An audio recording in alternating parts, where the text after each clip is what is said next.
L'investigation, au départ, c'est une petite équipe qui fait des livres et des films documentaires que j'ai fondé en 2004 avec Vanessa Stojikovic, réalisatrice de docu. Et puis ça s'est élargi à devenir un média libre avec une newsletter chaque semaine, avec des articles et des vidéos, soit nos productions propres, soit des choses des gens avec qui on est en réseau dans le monde. On va dire que c'est un média indépendant. Ok, d'accord. Si certains veulent appeler ça terroriste, c'est leur problème.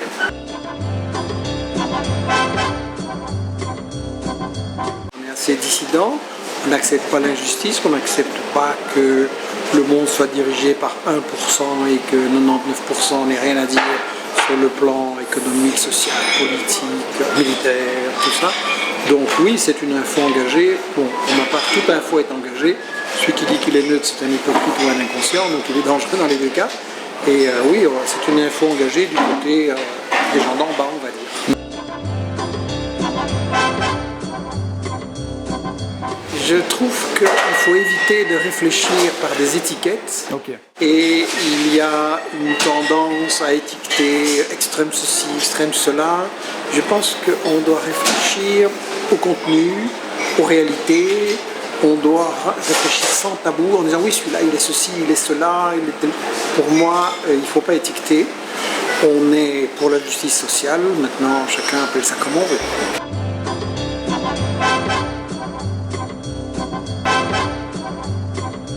Mademoiselle Fourest me traite de complotiste et dans plusieurs de mes livres et dans plusieurs de mes interventions vidéo sur YouTube, je répète tout le temps avec insistance, ce n'est pas un complot. Parce qu'il y a des gens sur Internet et ailleurs qui pensent que le monde est gouverné par un complot, le complot juif, le complot des Illuminati, le complot de Rockefeller et les banquiers, ou des trucs comme ça. Et je n'arrête pas de répéter dans quasiment tous mes livres qu'en fait, le monde, la réalité sociale, économique, les guerres aussi, ça s'explique par justement un système économique et social qui est basé sur l'exploitation du travail, qui est basé sur le fait de contrôler les ressources naturelles et d'en priver les peuples pour le profit d'une élite, et que tout ça, on peut le voir, et que même cette élite le dit elle-même quand on va écouter ses discours, ses programmes, ses documents de recherche, elle le dit elle-même. Donc c'est un système social, c'est pas un complot.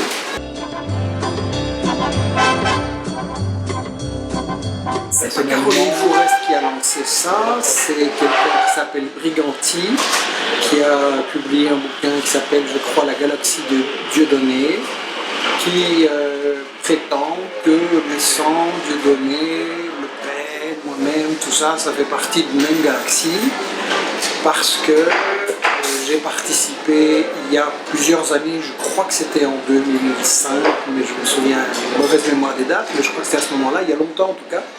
J'ai participé à une conférence invitée par Thierry Besson. Il y avait là environ 300 personnes, il y avait Samir Ben, il y avait François Letard, il y avait en général des gens de gauche. Il y avait aussi 3-4 personnes d'extrême droite que j'ai découvert là sur place et ça ne m'a pas plu et je l'ai dit d'ailleurs. Et c'est une conférence qui a eu lieu un jour, à laquelle assistait aussi Dieudonné avant tous les événements qu'on sait.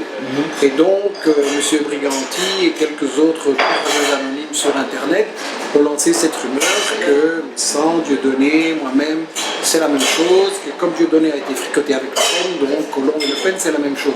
Ouais. C'est vraiment un raisonnement brillant. Et là, je dois être très clair, parce que Thierry Besson et moi, on ne travaille pas ensemble. J'ai participé à cette conférence qu'il a organisée. Dans le travail qu'il fait, pour être très bref, je pense qu'il y a des choses intéressantes, bien documentées, bien informées, qui se sont vérifiées, et que donc c'est un travail à prendre en compte sur les dessous des guerres des États-Unis, de la France, etc. Il est manifestement bien documenté. Il y a aussi son analyse sur le 11 septembre que je ne partage pas, et je l'ai dit, c'est une question sur laquelle je ne vais pas me prétendre un grand expert, parce que nous avons choisi à Vici Action de ne pas travailler sur le 11 septembre, en disant si on veut se faire une opinion sérieuse, il faudrait travailler là-dessus pendant des années. Pour moi, il y a des questions plus importantes, donc je n'ai pas pris position sur ça. Par contre, Dieudonné m'a énormément déçu. Un artiste qui avait beaucoup d'humour. Le sketch, le fameux sketch, c'était pas très malin. Après, on s'est acharné sur lui à vouloir le priver de jouer ses spectacles. Ça, c'est de la censure, donc c'est totalement injuste. Après, il a fait le con. Après, il est allé flirter avec Le Pen.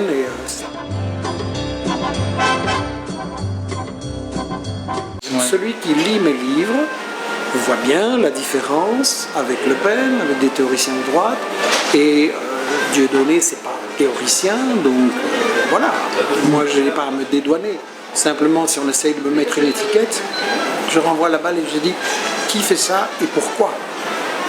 Qui a intérêt à faire croire que je suis antisémite, que je flirte avec l'extrême droite et que je suis complotiste.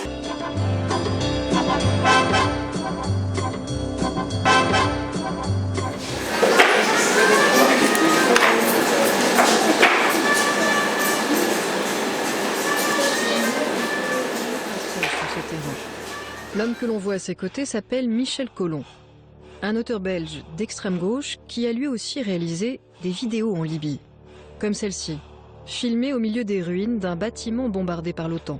L'OTAN a d'abord... Alors je sais pourquoi Caroline Forest a pris cet extrait.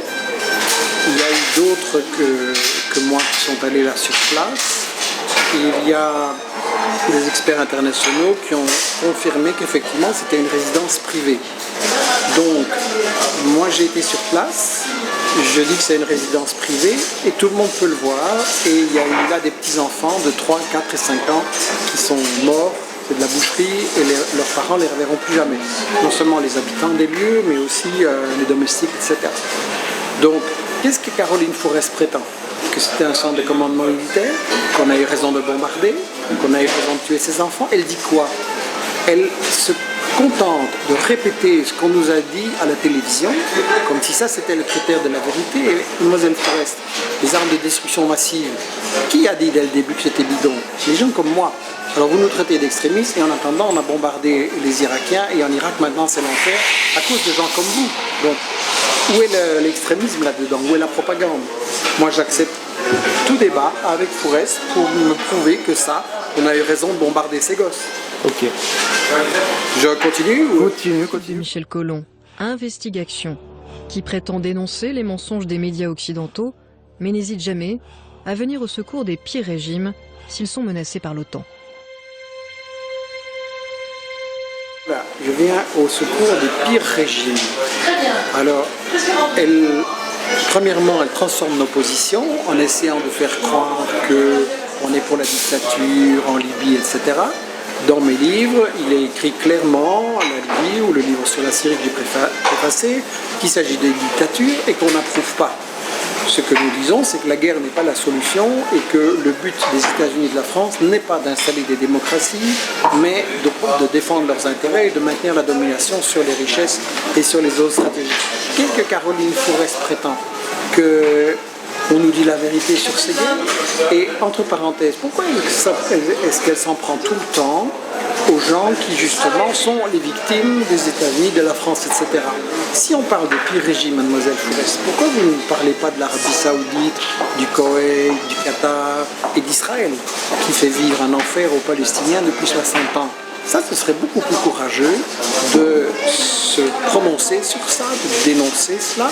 Et nous qui vivons ici à Paris, à Bruxelles, etc., en Occident, la première chose à faire, c'est de s'en prendre à nos régimes, à nous, nos gouvernements à nous, qui sont alliés, je vous signale, avec l'Arabie Saoudite et le Qatar, c'est-à-dire des théocraties esclavagistes, où on traite les femmes comme des animaux, où les travailleurs et les syndicalistes n'ont pas de droit, et où c'est les régimes les plus barbares de la planète.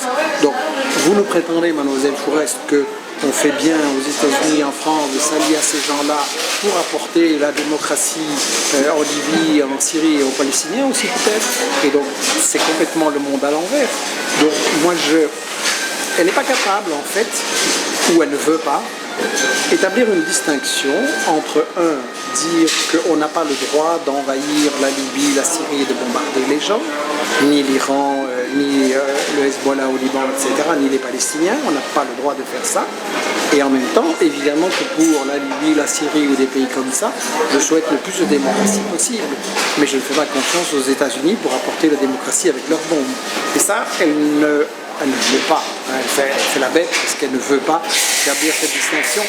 Pour moi, Caroline Forest, c'est vraiment flic de la pensée, c'est-à-dire qu'elle fait croire aux gens que tout ce qu'on leur dit à la télévision, c'est magnifique, et qu'à partir de là, les gens comme moi qui disent qu'à la télévision, il y a beaucoup de désinformation, alors on est des complotistes.